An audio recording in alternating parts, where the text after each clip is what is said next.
화를 내는 것은 다른 사람이 저지른 잘못 때문에 내가 독약을 마시는 것과 같다.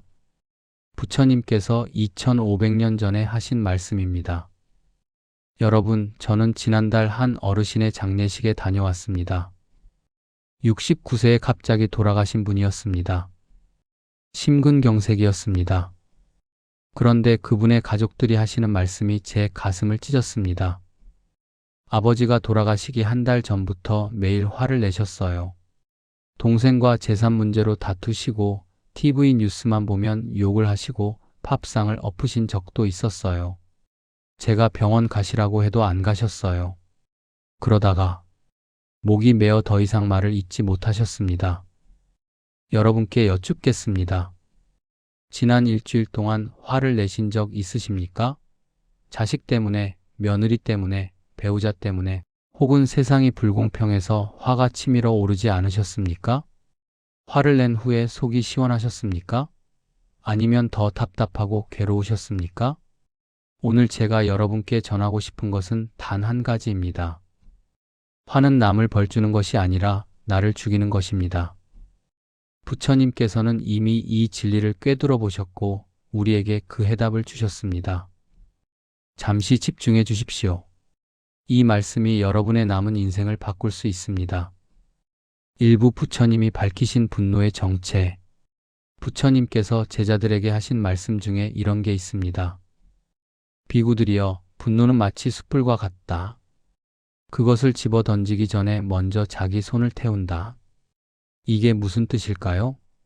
우리가 누군가에게 화를 낼 때 우리는 이렇게 생각합니다. 저 사람이 잘못했어. 저 사람을 혼내줘야 해. 저 사람이 고통받아야 해. 하지만 현실은 어떻습니까? 그 사람은 집에 가서 밥 먹고 TV 보고 잠잡니다. 우리가 화내는 줄도 모를 수 있습니다. 반면 우리는 어떻습니까? 밤새 잠을 못 자고 가슴이 답답하고 혈압이 오르고 다음날까지 그 생각에 밥맛이 없습니다. 결국 누가 고통받습니까? 바로 나입니다. 법구경에 이런 구절이 있습니다. 원수를 원수로 갚으면 원한은 결코 사라지지 않는다. 원수를 사랑으로 대할 때 비로소 원한이 사라진다. 이것은 영원한 진리이다. 이 말씀을 처음 들으면 이렇게 생각하실 겁니다. 말은 좋은데 현실적으로 어떻게 그게 가능해요? 저도 처음에는 그랬습니다. 하지만 부처님은 비현실적인 이상론을 말씀하신 게 아닙니다. 가장 과학적이고 현실적인 진리를 말씀하신 겁니다. 현대의학에서도 증명되었습니다. 화를 내면 우리 몸에서 무슨 일이 벌어질까요? 심장박동이 빨라집니다. 혈압이 급격히 오릅니다. 스트레스 호르몬인 코르티솔과 아드레날린이 분비됩니다. 혈관이 수축합니다. 20대, 30대는 이걸 견딥니다. 하지만 60대, 70대는 어떻습니까? 이미 혈관은 탄력을 잃었고 심장은 약해졌고 뇌혈관은 좁아져 있습니다. 여기에 화라는 폭탄이 터지면 어떻게 되겠습니까? 심근경색, 뇌출혈, 뇌경색. 이런 병들이 왜 화를 낸 직후에 많이 발생하는지 이제 아시겠습니까? 제가 아는 한 보살님이 계십니다. 67세 되신 분입니다. 5년 전 큰아들 결혼식 때 일입니다. 며느리 집안에서 예단이 적다고 불평을 했답니다. 그 말을 들은 순간 화가 머리끝까지 치솟았다고 하십니다. 결혼식 내내 화를 참았는데 집에 오자마자 쓰러지셨습니다. 응급실에 실려갔더니 뇌경색 초기 증세였습니다. 다행히 빨리 발견해서 큰 후유증은 없었지만 의사 선생님이 이렇게 말씀하셨답니다. 어머님, 무슨 일 있으셨어요? 뇌혈관이 터지기 직전이었습니다. 앞으로 절대 화내시면 안 됩니다. 그 후로 그 보살님은 절에 나오셔서 수행을 하셨습니다. 지금은 건강하게 잘 지내십니다. 이부 왜 나이 들수록 화가 더 나는가? 여러분, 솔직하게 한번 생각해 보십시오. 젊을 때는 그냥 넘어갔던 일들이 지금은 왜 이렇게 참기 힘듭니까? 버스에서 젊은이가 자리를 안 양보하면 화가 나고, 마트 계산대에서 조금만 기다려도 짜증이 나고, 자식이 전화 한 통 안 하면 섭섭하고 화가 납니다. 이게 비정상적인 건 아닙니다. 부처님 말씀으로 보면 당연한 현상입니다. 부처님께서는 인간의 번뇌를 세 가지로 나누셨습니다. 탐, 진, 치입니다. 탐욕, 분노, 어리석음입니다. 젊을 때는 탐욕이 강합니다. 돈을 벌고 싶고 성공하고 싶고 인정받고 싶습니다. 중년이 되면 치가 강합니다. 내가 옳다고 고집하고 세상을 내 방식대로 이해하려 합니다. 그런데 나이가 들면 진, 즉 분노가 강해집니다. 왜 그럴까요? 이유 1. 기대와 현실의 괴리. 첫째, 기대와 현실의 괴리 때문입니다. 우리 세대는 평생 참고 살았습니다.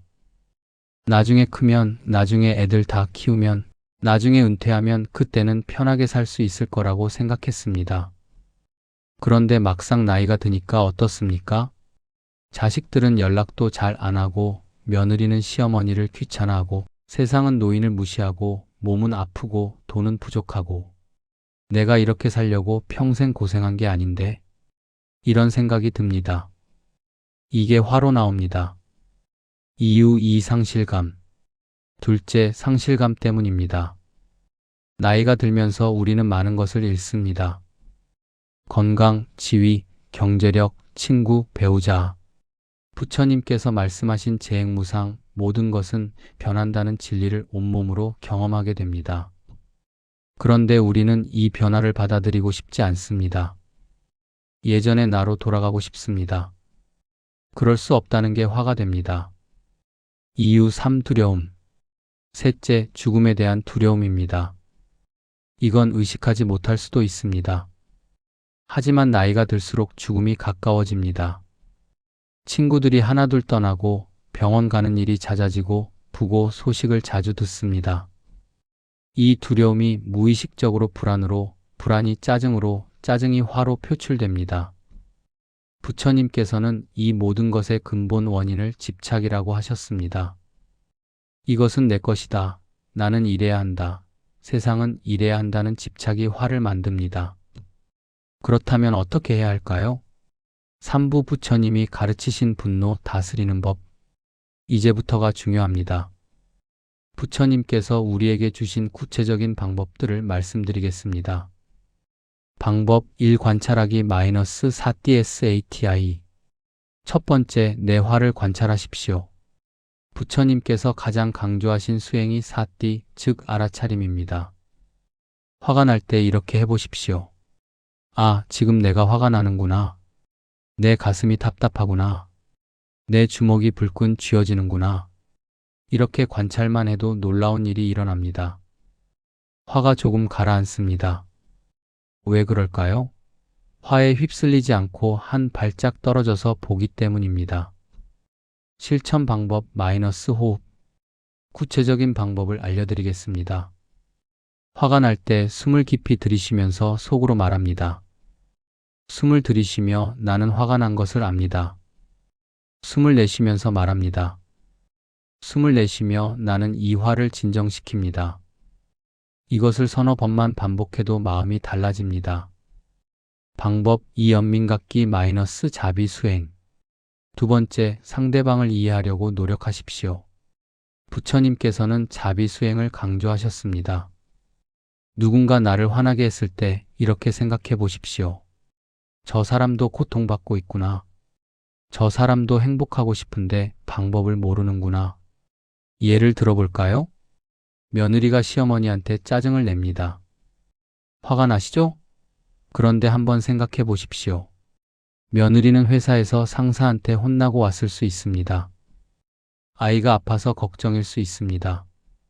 남편과 싸워서 마음이 상했을 수 있습니다. 그 사람도 행복하지 않은 겁니다. 그래서 짜증을 내는 겁니다.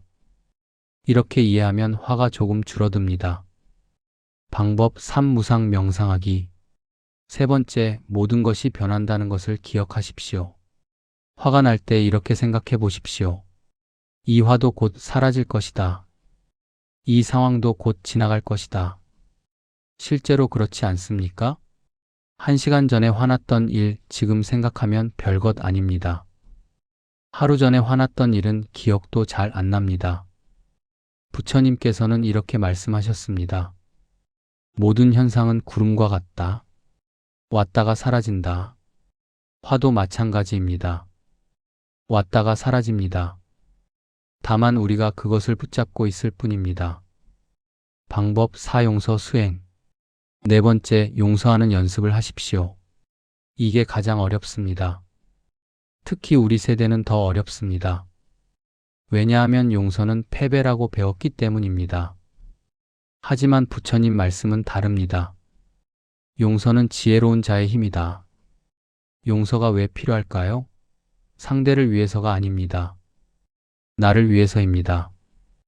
용서하지 않고 원한을 품고 사는 것은 무거운 짐을 지고 가는 것과 같습니다.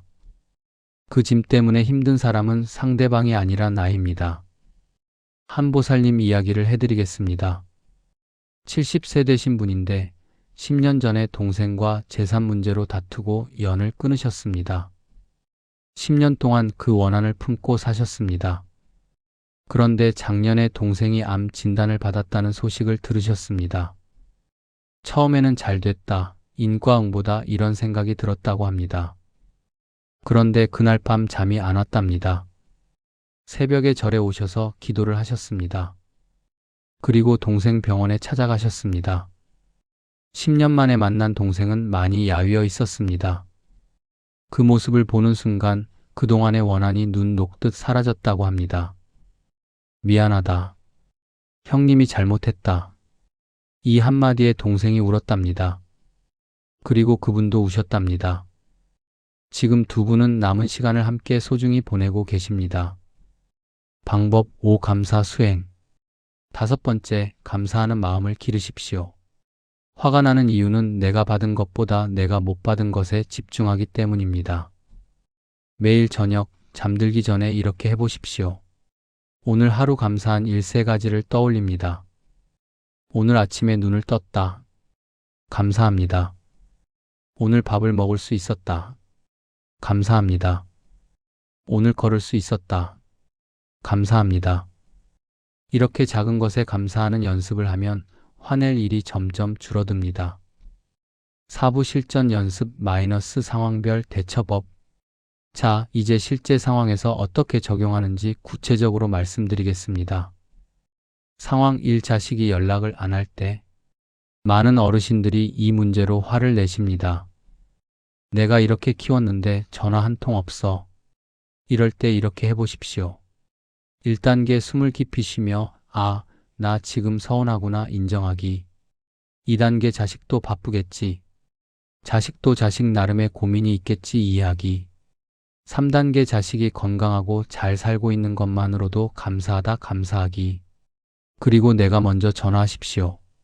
뭐하니? 잘 지내지? 짧게라도 좋습니다. 상황 2. 며느리나 사위가 불편할 때. 이것도 많은 분들이 겪는 문제입니다. 며느리가 명절에 일찍 가겠다고 합니다. 화가 납니다. 이럴 때 1단계 화가 나네. 서운하네 인정하기.